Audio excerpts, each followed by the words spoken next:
I am joined by our friend Brinker Harding, and Brinker Harding serves on the Omaha City Council, and he is also running for United States Congress for Nebraska's 2nd District, and we are talking about all things Omaha, Nebraska, and what is going on in our fair city. Brinker, we're talking about downtown and having a vibrant community, and how your time in city government and the mayor's office many years ago, how things started. And now we're starting to see not just this $350 million riverfront park, but we're also seeing things like this urban garden and park under construction at 727 South 13th Street. That'll be called Polina Gardens, according to KFA TV. It will be owned and maintained by Lortzen Gardens, which does a great job. This is 13th, southeast of 13th and Jones Street. How do things like this come about for the public good? Well, I think, again, I said it maybe a little bit before the break, but it's the willingness and interest of a lot of those in the philanthropic community that are willing to invest in Omaha. I mean, we have great arts, we have great sports, we have great entertainment options, and to have those individuals want to see our city improve and partner both with the public sector on those projects, I think says a lot for our city. Absolutely. And I remember when the Lortzen family, First National Bank, who've been such great corporate citizens, employ a ton of people in our city, were looking to figure out where they're going to build their headquarters and their new headquarters. And they were looking out west, and they knew it'd be a lot easier to go out west and take some farmland and stuff like that. But they made the commitment to go downtown and build the tallest building. And now you've got another great corporate citizen, Mutual of Omaha, that their building is a lot more expensive because it's a lot later. And you're going to have the tallest building between Chicago and Denver, and the crane's at its highest level. It's going to be 677 square feet, 44 stories. What role did the Omaha City Council play in that? Well, I think the mayor's office and Mayor Stothard at the time and the city council played a great role in that. Had it not been for the investment that Mutual was willing to make and the city to help in that process, for the approval process, it's made a great difference for our downtown area. And it also opens up the opportunity for the redevelopment of Mutual's current campus, which is also going to be an important part of the development of Omaha. And again, it kind of ties in with UNMC's campus and what they're doing. So you will have an incredible amount of development that occurs from downtown out to the Med Center. Probably, I think the projections are over $4 billion of investments in the next 10 to 15 years in that area. And then you've got Todd Heestand and Mary Heestand, what they're doing with the Duo, the Central Park Plaza. All of those apartments right next to the Mutual Tower is amazing. Mm-hmm. The restaurants, Pickleman's is right there. They do a great business, and All American Burger, my friend that runs that. But it comes without it doesn't come with a little heartache with current construction, and we've seen that on Farnham Street and stuff, and we've seen that the chamber put together $1 million to go through to some of those tenants to keep them going and everything else.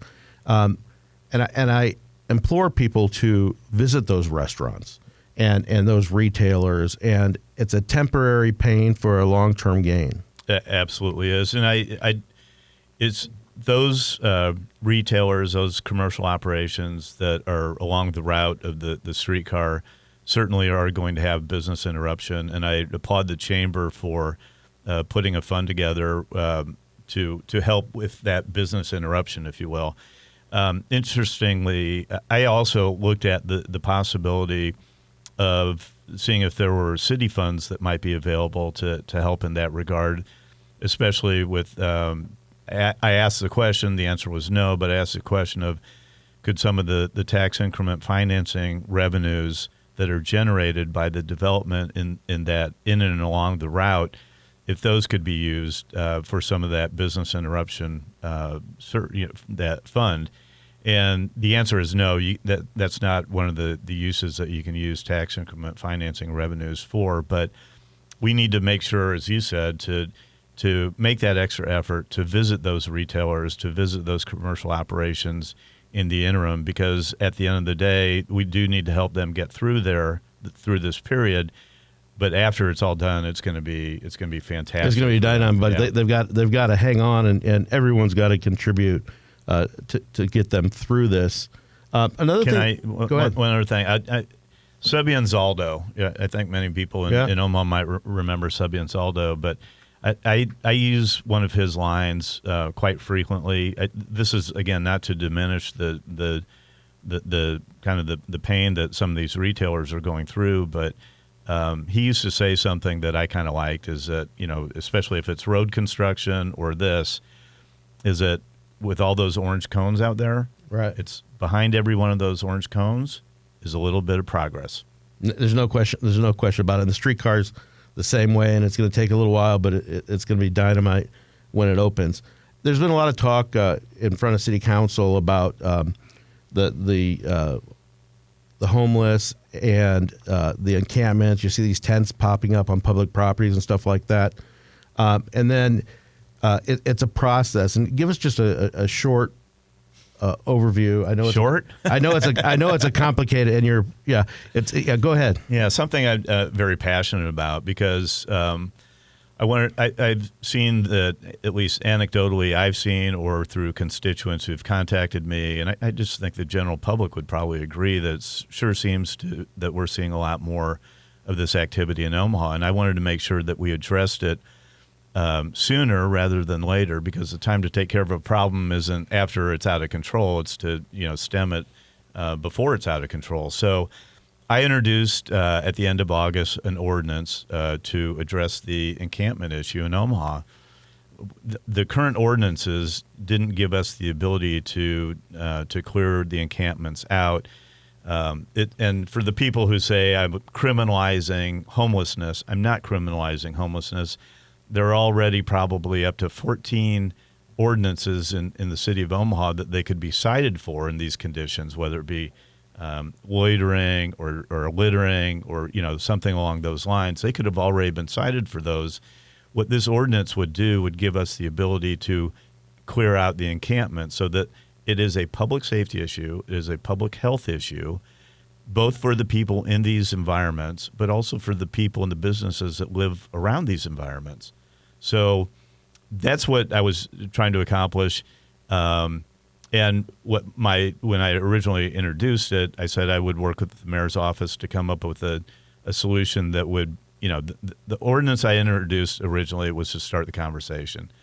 What I came up with in my work with the amendment of the whole that I proposed, the police officers would have been able to, upon first contact, offer those people the ability to get to a shelter or get the help they need.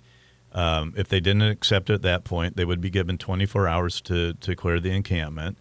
After that, the officers would come back, again, offer them the ability to get to a shelter or place of help. If they didn't do that at that time, they would cite them, give them a citation for violating the encampment ordinance.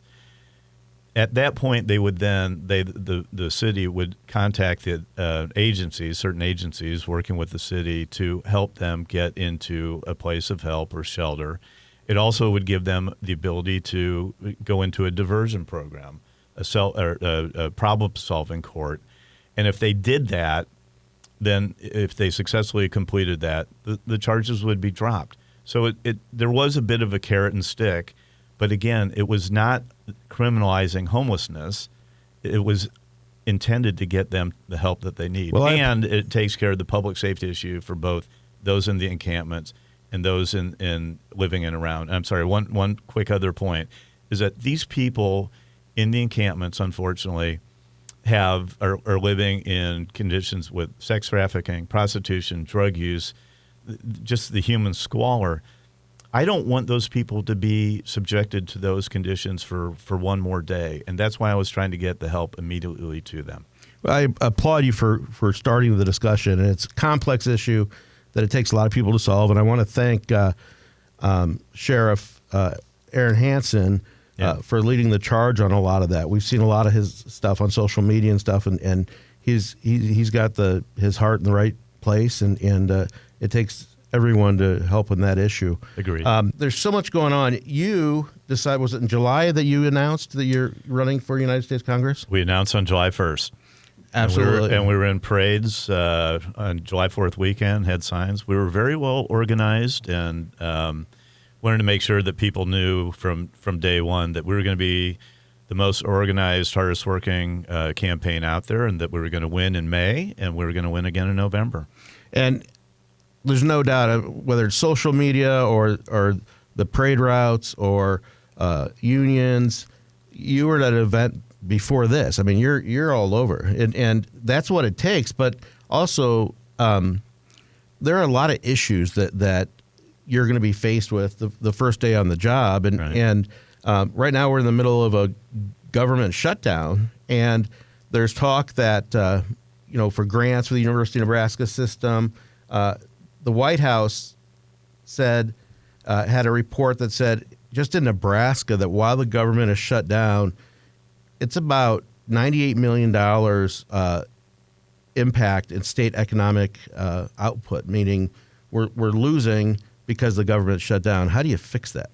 Well, I think the best fix or the easiest fix would be for the Democrats to vote for the clean resolution, and they're the ones who are in control right now of keeping the government closed. They need to vote for the clean resolution and get the government back open, and then we can have the negotiations on the issues that they're trying to hold hostage by not passing the clean resolution.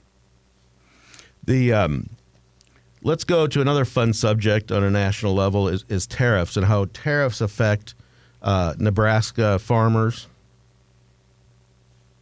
Is that where you want me to weigh in there? Go ahead. I didn't know if that was really a question or a statement. I can tell you this. For instance, 95% of the corn exports, 90% of soy, 57% of soybean meal, 32% of pork, and 23% of Nebraska beef. When it comes to exports, all goes to only 3 countries. Mm-hmm. And the tariffs that come out of Washington can certainly affect our growers and our farmers. How do you?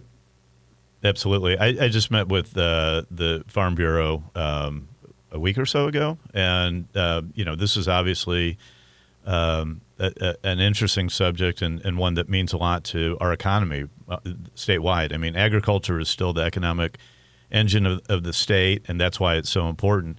So on the tariffs, when they were originally, some of the tariffs were originally announced, I think a lot of Nebraskans, especially our farmers and ranchers, were willing to give the president some leeway and see how it could work out. As we get into the harvest season, we see what's happening with our row crop prices, and now with the beef industry, with the recent tariffs that were announced or consideration of what the president was going to do with Argentinian beef. It's I think there's look, our farmers and ranchers want to make sure that their product gets to their customers. They don't want to just rely on a bailout. They produce and they want their product, which is the best. That's worldwide. It's the best product out there, both in terms of beans or corn or beef or pork or poultry for that matter. But we need to make sure that we have those markets. I don't think China's bought a bean from the U.S. since May.